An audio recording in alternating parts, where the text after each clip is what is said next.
Welcome back, everybody. I'm glad you come back to A&M Homestead. Today we have a very special guest with us. It's our good friend Carrie from Louisiana.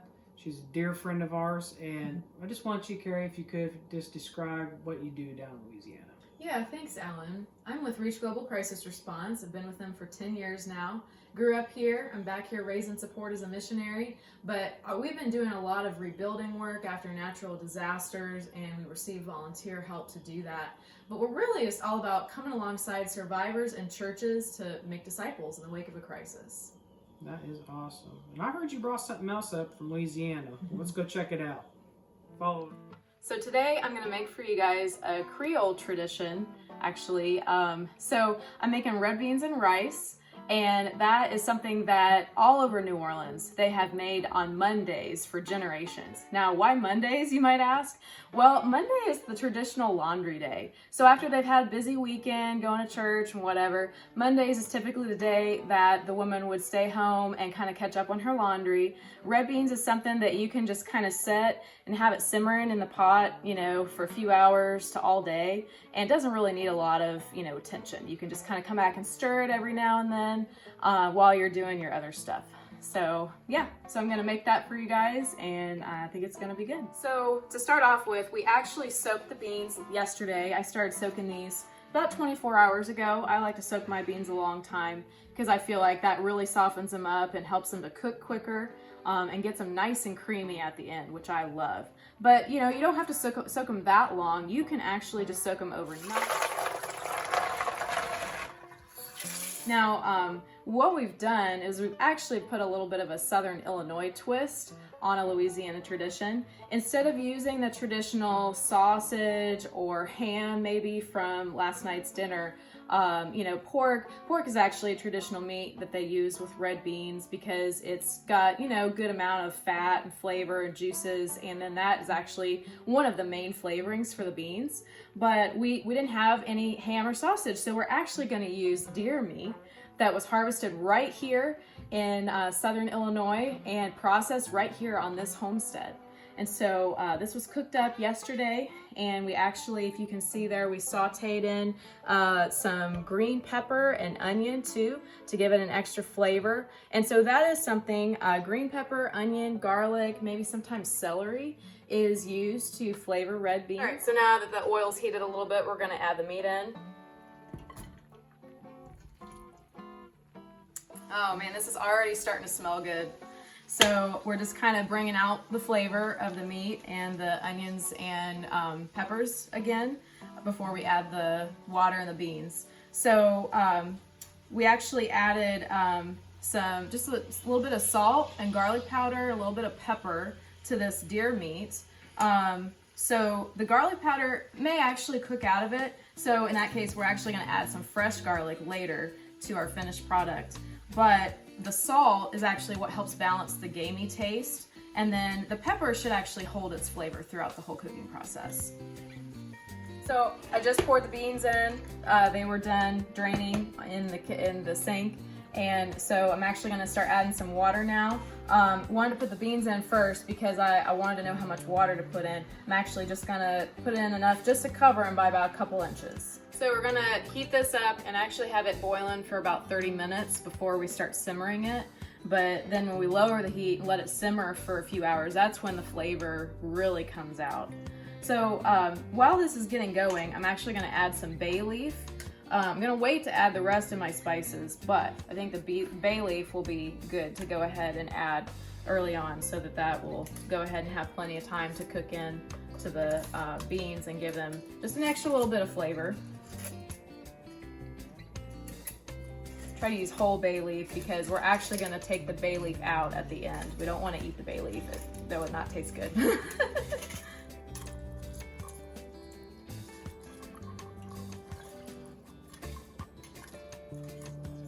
Really, after it gets going, you want to keep watching it. You want to keep stirring it every 15 minutes or so, and you want to add water if it gets a little too thick or if the beans start taking up too much space, because you want to make sure that they don't get too dry or, you know, end up burning on the bottom. That wouldn't be good. So that's why we want to keep stirring it, keep adding water as needed, but not too much water, because we're not going for a soup here. We're actually going for kind of like a really thick stew or chowder when it's all done. All right, so this has been a rolling boil now for about 20 to 30 minutes. So I'm actually going to turn it down to simmer now. And this is going to simmer, and we're going to stir it for probably another couple hours or so, depending on how soft we want the beans. We don't want them to get too soft. We don't want them to stick to the bottom. We may need to add a little more water along the way. But this is going to be a good time to add the seasonings now. So we're going to, you know, we already seasoned the meat a little bit. So there's already some flavor in there. Gonna make sure to get all the way down to the bottom of the pot so nothing sticks to the bottom. Might need to add a little more water already. It's getting pretty thick. I'm gonna start out with about 2 or 3 tablespoons of salt, but then we're gonna be tasting it along the way. We're also gonna throw in just a few pinches of cayenne pepper just to give it a little kick. Now, some people actually like to use pre-made seasoning mixes. So something that's very popular is actually to use this Italian dressing seasoning mix. It's got a lot of the spices that people like to use in their cooking. So they actually use that in red beans or other things like that. Another really popular seasoning is any of the popular Cajun seasonings down there. Tony Chachere's in a green can is actually very popular. But we're gonna let this simmer now and stir it maybe every 15 minutes or so. And then we're gonna add in a little something else to kind of compensate for the fact that the deer meat is a leaner meat. We're gonna put in some butter a little bit later. So this is a pound of butter. So normally if we had like 2 pounds of beans, we would do maybe like a half stick of butter, and we would put that in after the beans have been cooking for about an hour and a half. So this is actually a pound of butter though. So I'm gonna eyeball it here and say that maybe about a quarter to a third of a cup is what we need. So I'm just gonna go ahead and cut this off here.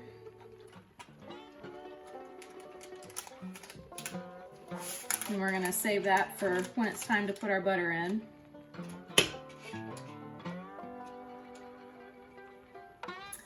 And so I actually have to go get on a Zoom meeting for the next couple of hours with my organization. So Alan is actually going to be my pinch hitter, and he is going to watch these beans for me. He's going to stir them every 15 minutes or so, and then in another hour or so he's going to put the butter in to kind of help soften that up and add some extra fat and flavor because of the leanness of the deer meat.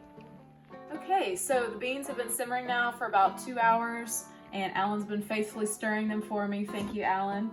So they actually look pretty creamy on their own, but the butter, of course, helped. That was added, you know, about halfway through.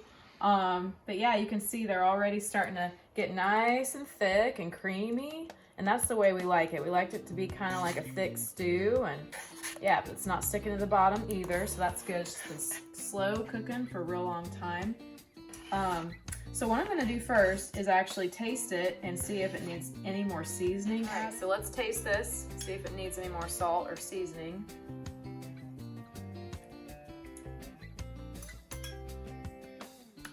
I think it could use some more salt, maybe even a little more cayenne pepper. Yeah, so we'll go ahead and add a little bit more. Okay, so we're going to cook our rice while the beans are almost finished up. So we are gonna see how much rice we have.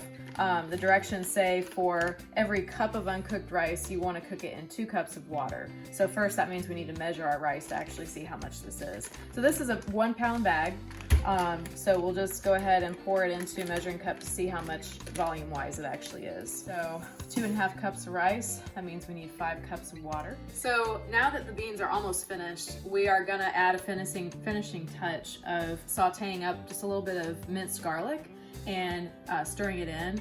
I have learned over the years that if you really want the flavor of garlic, You don't want to just put it in first thing because it's all gonna get cooked in there, and you're gonna lose the flavor of the garlic, and it's, you know, especially if you cook something for several hours.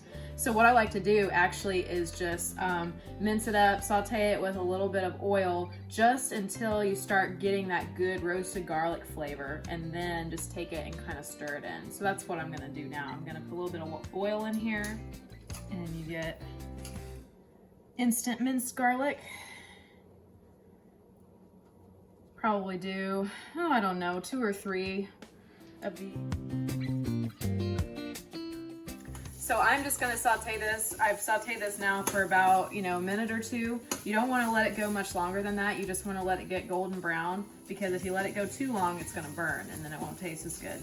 So you just really let it go until it gets that nice, fragrant, roasted garlic smell. And then you wanna take it off the heat and start stirring it into your beans. So I stirred the garlic in already, and actually it looked like the beans were pretty much done, and I didn't want them to overcook and stick to the bottom. So I went ahead and turned the heat off. And so, you know, it's still gonna stay hot like this for quite a while, and while we're waiting for the rice to finish depressurizing.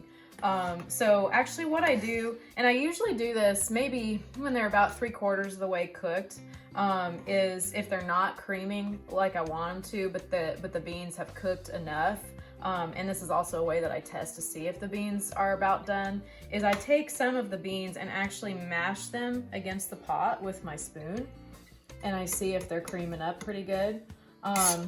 So that kind of tells me, oh yeah, they're done. And if I want them to be a little creamier than what they are already in the pot, then I can just take several and mash them and then kind of stir that in. This is already creamy enough that I'm not gonna need to do that, and I think it's because of the added butter. But that's just something you can do if you really like a creamier consistency. Okay, our rice is done, so I'm gonna take the lid off here. Let all that steam out.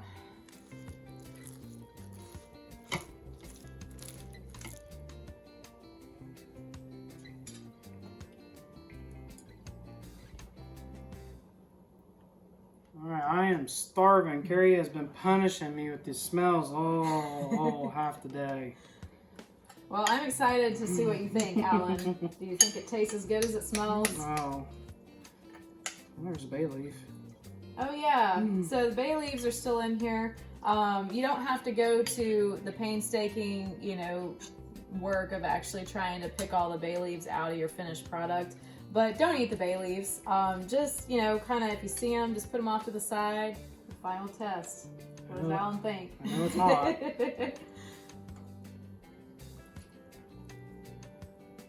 Oh, that is so good. You like it? Oh my gosh. All right.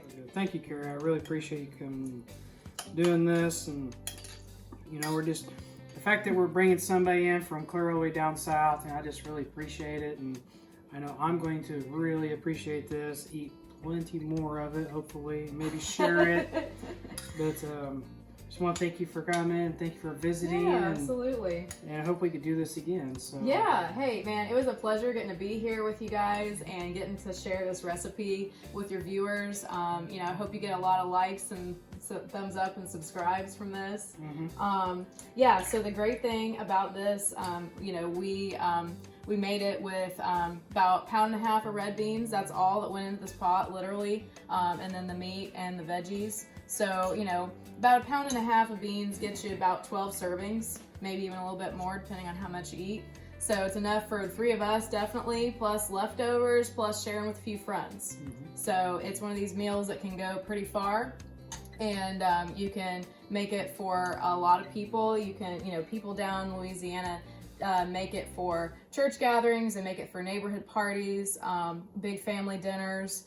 It's even been a staple for our disaster relief dinners because you can feed even 50 to 100 volunteers on just a big pot of beans, you know, and some rice. Some people like to eat it with some fresh baked cornbread, or, you know, down south people like their collard greens. So, you know, just a pot of cooked greens with, you know, turnip greens, mustard greens, whatever they grow in their gardens in the winter time.